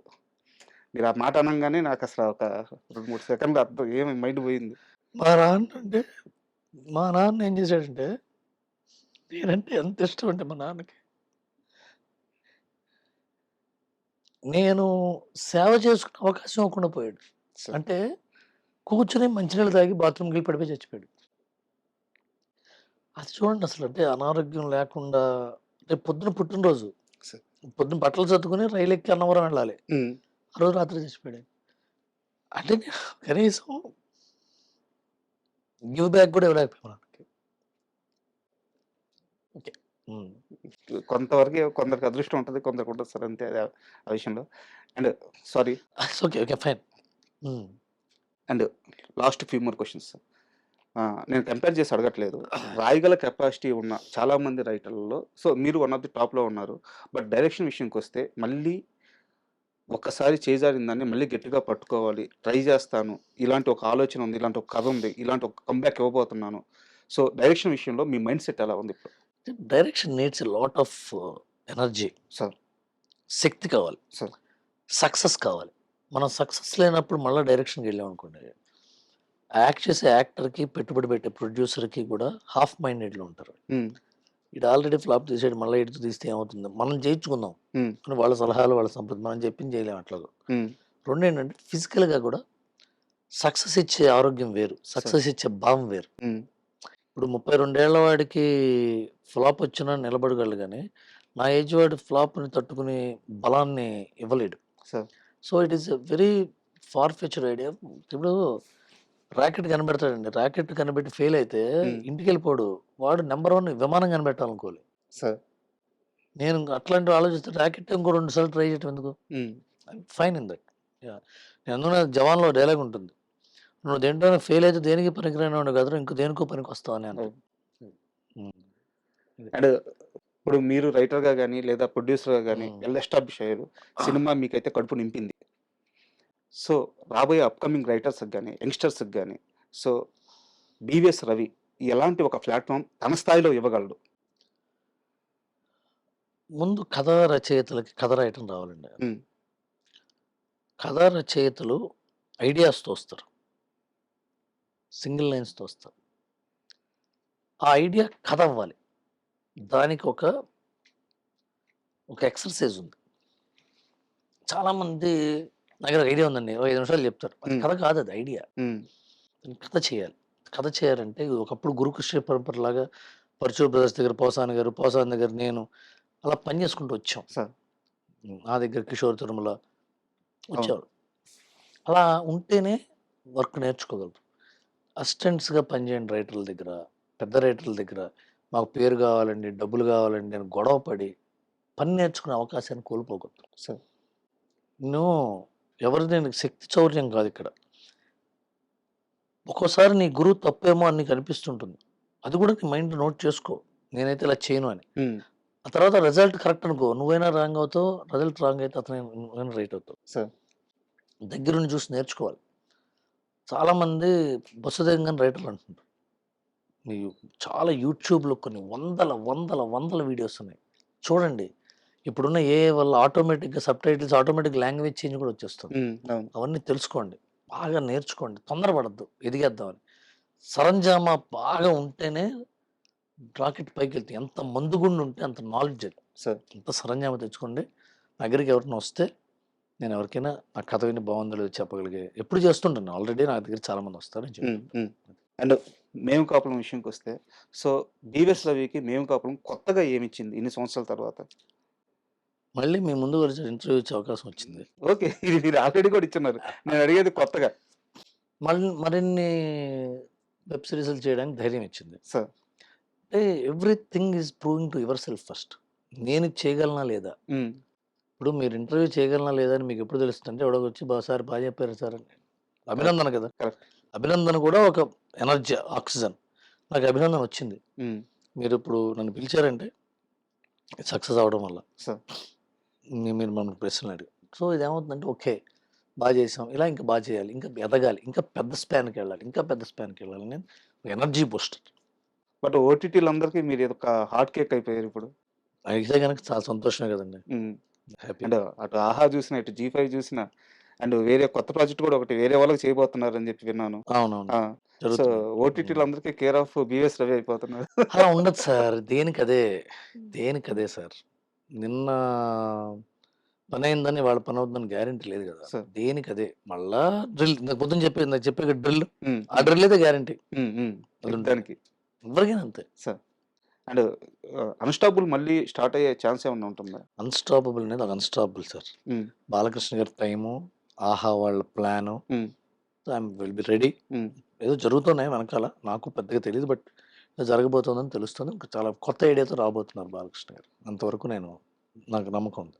అండ్ సినిమా విషయం కాస్త పక్కన పెడితే, నాకు ఈ ఓటీటీ ప్లాట్‌ఫార్మ్స్ అండ్ మేకర్స్ ఈ సినిమా తీసే ఈ ప్రొసీజర్‌లో ఈ కమర్షియల్ ఎక్స్‌చేంజ్ ఎలా ఉంటది? అంటే వాళ్ళు ఇంత బడ్జెట్ అని ముందే ఇచ్చేస్తారా?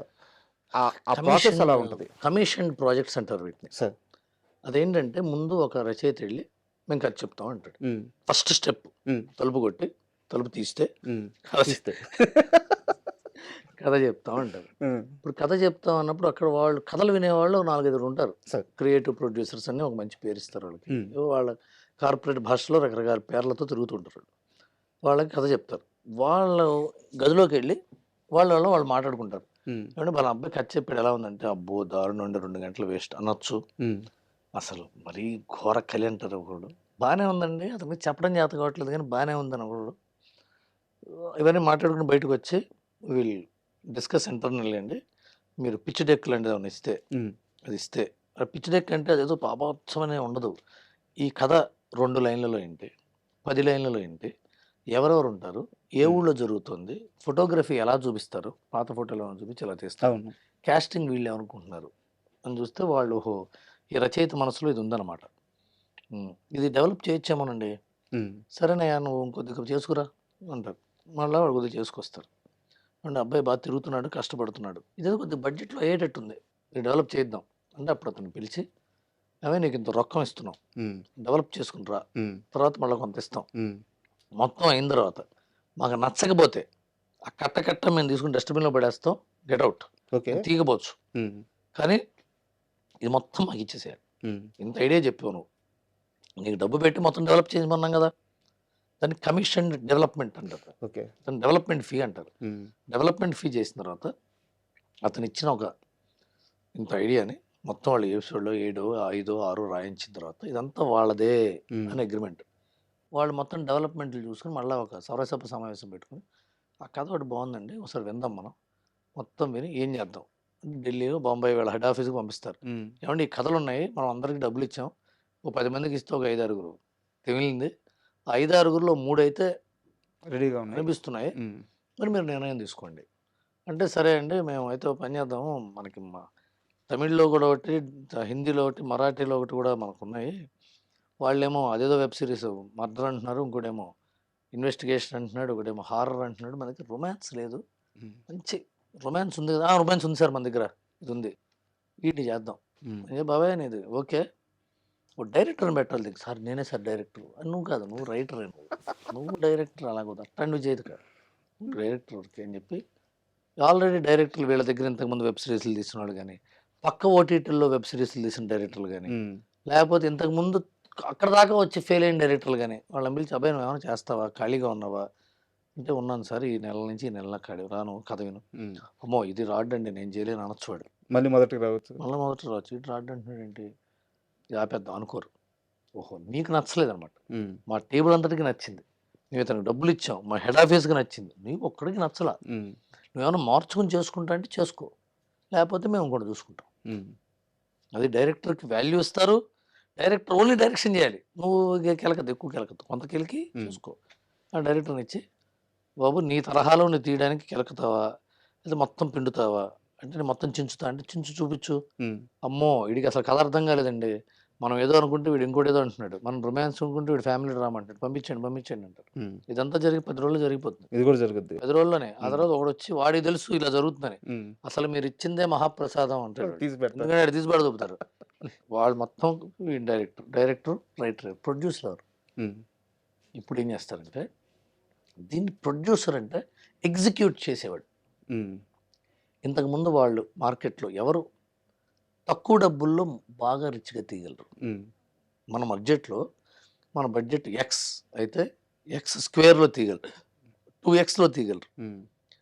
ప్రతిసారి మన దగ్గరకు వచ్చి ఏమంటే డబ్బులు అయిపోయినాయండి అని బేలగా పెట్టకుండా, ఉన్న దాంట్లో మనం డిలే చేసిన డబ్బులు, మనకు ప్రాసెస్లు జరుగుతూ ఉంటాయి కదా, వాళ్ళు ముందు డబ్బు పెట్టి జేబులోంచి, తర్వాత మనకు వచ్చేదాకా వెయిట్ చేసే financial muscle, vision and experience ఉన్న వాళ్ళని వెతుకుతారు. ఆల్రెడీ వాళ్ళు ఇంతకుముందు 4 వెబ్ సిరీస్ తీసుంటారు కదా, వాళ్ళు ఉన్నారా వీళ్ళు ఉన్నారా, కాదండి మేము అనుకున్నాం కానీ వేరే ఓటీటీలో జరుగుతుంది సార్, ఆల్రెడీ మాకు టైం లేదు సార్ అని వాడు అంటాడు. ఏమండి 15 సంవత్సరాలు తిరుగుతున్నాను సార్, ఒక ప్రాజెక్ట్ ఇచ్చేయచ్చు కదా ఒక మాకు అని అడుగుతూ ఉంటాడు. ఏమంటే రెగ్యులర్గా మనం ఎప్పుడు జరుగుతుంది కదండి, మీరు లాస్ట్ టైం మీరు ఇచ్చిందంటే మాకు మిగలలేదు, ఈసారి మిగిల్చుకుంటామని ఒకడు అంటాడు. సో వాళ్ళు వీళ్ళందరినీ చూసుకుని ఒకడిని నమ్మకమైన వ్యక్తిని పిలిచి, బాబు ఇతను డైరెక్టరు, ఇతను రైటరు, మరి క్యాస్టింగ్ ఎవరు అనుకుంటున్నట్టు వాళ్ళు కథ అంటాడు ప్రొడ్యూసర్. దీనికి మరి ఏంటండి బడ్జెట్ మీరు ఇచ్చిందేమో ఎంత, ఇది మీరు తీయమంది ఎంత, గిట్టుబాటు అవుతుంది, సర్లేవా ఇంకో 10% ఇస్తాను చెయ్యి, అలా నెగోషియేషన్స్, దాన్ని నెగోషియేషన్స్ అని ఇంగ్లీష్లో అంటాం, అంత బేరమేగా, ప్రొడక్షన్ నెగోషియేషన్స్ జరుగుతున్నాయి అంటారు. నాకు కూర్చున్న తర్వాత ఓకే ఒక నెంబర్ మళ్ళా వచ్చి పెరిగిపోయిందని అడగద్దు, ఇదే అంటే ఓకే సార్ సంతకం పెట్టు అంటారు. సంతకం ఒక కారు లోన్ తీసుకుంటేనో, బైక్ లోన్ తీసుకుంటేనో ఎంత పెడతామో అన్ని సంతకాలు పెడతారు. లీగల్ ప్రాసెస్ అది. ఇదంతటికి జరుగుతున్నప్పుడు మధ్యలో ఇంకోటి ఉంటుంది. దాన్ని ఎస్ఎన్పి అంటారు. సార్ అది స్టాండర్డ్స్ అండ్ ప్రాక్టీసెస్ అని ప్రతి కార్పొరేట్ కంపెనీకి. అదేంటంటే మనం వాళ్ళకి స్క్రిప్ట్ ఇచ్చేయాలి. స్క్రిప్ట్ చదివి దీనివల్ల మనకి ఏమన్నా లీగల్ ఇష్యూస్ వస్తాయా రేపు పొద్దున, ఓకే. అదో నెల తీసుకుంటారు వీళ్ళు. ఎందుకంటే వాళ్ళకి ఒక లిమిటెడ్ మ్యాన్ పవర్ ఉంటుంది. దేశం అన్ని చోట్ల నుంచి వస్తుంది కదా. సార్ ఎవరైనా మనోభావాలు దెబ్బతింటాయి. మనోభావాలు దెబ్బతింటాయి. బోర్డు మీద ఇప్పుడు ఐ డ్రీమ్ మీడియా అని ఒక ఛానల్ ఉందండి. ఆ ఛానల్ రీతు చౌదరి పనిచేస్తుంది. అంటే రీతు చౌదరి అక్కడ దాంట్లో ఉండి స్మగ్లింగ్లు చేస్తుందని చెప్తే కరెక్ట్. ఐ డ్రీమ్ వాడు రేపు పొద్దున వచ్చి నా బోర్డు పెట్టి నా ఉద్యోగి స్మగ్లింగ్ చేస్తుందని పెడతారా అని కోర్టుకి వెళ్తే, అవును. కోర్టుకి ఎవడు వెళ్ళాలి? రైటర్ వెళ్ళాలా, కెమెరామెన్ వెళ్ళాలా, డైరెక్టర్ వెళ్ళాలా, ప్రొడ్యూసర్ వెళ్ళాలా, ఓటీటీ ప్లాట్ఫామ్ వెళ్ళాలా? ఓటీటీ ప్లాట్ఫామ్కే పెద్ద సమస్య. ఎవరికి పట్టి ఎందుకు తలగా నొప్పి? సో అందుకని ఈ ప్రొసీజర్. అందువల్ల స్టాండర్డ్ ప్రాక్టీస్ వాళ్ళు ఏం చేస్తారంటే, ఏమంటే ఐ డ్రీమ్ అనేది ఉంది ఆల్రెడీ ఒక కంపెనీ, మీరు బీ డ్రీమ్ అని పెట్టండి. బీ డ్రీమ్ అనేది లేదు, వాళ్ళు గూగుల్ కొడతారు. బీ డ్రీమ్ అనే బ్రాడ్కాస్టింగ్ కంపెనీ ఉందా, మీడియా కంపెనీ ఉందా అంటే బీ డ్రీమ్స్ అని ఉందండి, బీ డ్రీమ్ అనేది లేదంటాడు. అమ్మ ఇప్పుడు మళ్ళీ ఆడు వచ్చి కేసు పెట్టాడు. బీ డ్రీమ్ బదులు బీ డ్రమ్ అని పెట్టండి, పెట్టలేదు అలా ఏదో చెప్తారు. అట్లా అన్నిటి మీద ఉంటుంది. అలా చొక్కాల మీద, ప్యాంట్ల మీద, చెప్పుల మీద, వాటర్ బాటిల్ మీద మొత్తం ఎటువంటి ఎవరు ఇబ్బందులు రాకుండా గోళ ఉంటుంది. ఇన్ని చేసుకుని దిగుతారు. ఇదంతా ఉంటుంది. ఇదంతా అయిన తర్వాత టెలికాస్ట్ చేస్తే ఆ తర్వాత రాజేవాడు, రెడ్డివాడు, ఆ తర్వాత పబ్లిసిటీ చేయాలి. పబ్లిసిటీ మార్కెటింగ్ టీం ఉంటుంది. Director, producer, cameraman, editor, actor, వీళ్ళందరికీ సంబంధం లేని ఒక టీం ఉంటుంది. వాళ్ళు ముందే షూటింగ్కి వెళ్ళే ముందు మార్కెటింగ్ వాళ్ళకి పంపించాలి స్క్రిప్ట్. వాళ్ళు ఏం చేస్తారు, కథ బాగుందండి, దీన్ని ఎలా మార్కెటింగ్ చేస్తాం? మార్కెటింగ్ మెటీరియల్ లేదు సార్. మీరు పని చేయండి, మేము కాపు లోన్ పెట్టండి, పెడితే మార్కెటింగ్ చేయొచ్చు. దీన్ని వాళ్ళు ఐడియా ఇస్తారు, చెప్తారు. అట్లా ఉంటుంది. ఇది ఈ కాపు లోన్ కాదు చెప్తున్నా, దీని కాపు లోన్ పెట్టింది మనవాడే, శోభనే. సో ఏమంటే ఇది ప్రాబ్లం ఇలా ఉంటుంది. మన మార్కెటింగ్ చేసే వాళ్ళ నుంచి కూడా కథ బాగుందండి, దీన్ని మార్కెట్ చేయలేము అని ఆపేయచ్చు ముందే. తర్వాత సేల్స్ టీమ్కి పంపించాలి. సేల్స్ టీము దీని మీద ఎలా సేల్ చేస్తామండి మనం? మార్కెటింగ్ అంటే జనానికి తెలియజేయటం, సేల్స్ అంటే ఎవరికొకరికి అమ్మాలి. దీనికి ఇంత అయితే బడ్జెట్ అమ్మగలండి, ఇంతకంటే ఈ వ్యాపారం జరగదు. దీనికి మీరు ఆలోచించుకుని తగ్గించి చేసుకుని వాళ్ళు డిసైడ్ చేస్తారు రేటు, బడ్జెట్. సో ఇన్ని టీములు జరుగుతాయి కార్పొరేట్లో. Creative team, accounts team, SNP team, legal team, sales team, marketing team, ఇన్ని జరిగితే ఆ తర్వాత బయటకు వస్తుంది ఒక సినిమా, ఒక వెబ్ సిరీస్ బయటకు వస్తుంది. ఇది అన్నిటికీ జరుగుతాయి, అన్ని సినిమాలకి కూడా జరుగుతాయి. కాకపోతే స్ట్రీమ్ లైన్ అవటం వల్ల కార్పొరేట్ స్టూడియో మోడల్ ఉంటుంది. స్టూడియో మోడల్ అంటే ఇప్పుడు యూనివర్సల్ స్టూడియోస్ కానీ, వార్నర్ బ్రదర్స్ కానీ, సురేష్ బాబు గారు కానీ, అన్నపూర్ణ స్టూడియోస్ కానీ, జీ స్టూడియోస్ కానీ, వాళ్ళందరిలో కూడా ఈ టీమ్స్ ఉంటాయి, జరుగుతాయి. మనకు బయట నుంచి అమ్మ మనం చెప్పిన కథ ఒకటి తీసిన కథ ఒకటి రా అనుకుంటారు. Thank you very much sir. ఎందుకంటే నేను స్టార్టింగ్లోనే చెప్పాను మీతో, వెబ్ సిరీస్ తీయడం అందరూ తీస్తారు కానీ ఒక ఫ్యామిలీ కూర్చొని చూడదగ్గ వెబ్ సిరీస్ ఈ రోజుల్లో ఒక మంచి హాస్యం, మంచి కాంబినేషన్తో తీశారు. సో ఈ ప్రయాణం సినిమా అయినా వెబ్ సిరీస్ అయినా మీ సినిమా ప్రయాణం ఎప్పుడు చాలా మందికి ఇన్స్పిరేషన్గా ఉంది. ఇలాగే సక్సెస్ఫుల్గా సాగాలని మనస్ఫూర్తిగా కోరుకుంటున్నాను. మీరు చాలా మందిని ఇన్స్పైర్ చేశారు, చేస్తున్నారు, చేయాలి కూడా. Thank you very much. Thank you so much sir. And for more videos, Please subscribe to iDream channel. Subscribe to iDream Media. Please subscribe to iDream. Please subscribe to iDream. Please subscribe iDream. And please subscribe to iDream. For more videos, subscribe to iDream. please like, share and subscribe to the channel. Congratulations, iDream. Subscribe to iDream. Subscribe to iDream. So subscribe to iDream Media. iDream ki iDream team andarki huge congratulations. Please subscribe iDream Media. Please subscribe to iDream. Subscribe iDream. Please subscribe to iDream. iDream అంటే నా కళల channel subscribe చేసుకున్న నోరు తిరుగుతలేదు, మీరైతే గంట గుర్తు కొట్టండి. For more such videos, please subscribe to iDream. Subscribe to iDream. Please subscribe to iDream. Please subscribe iDream Media. Please do subscribe to iDream. Please subscribe to iDream Media. For best entertainment and information, please subscribe iDream. And don't forget to subscribe to iDream.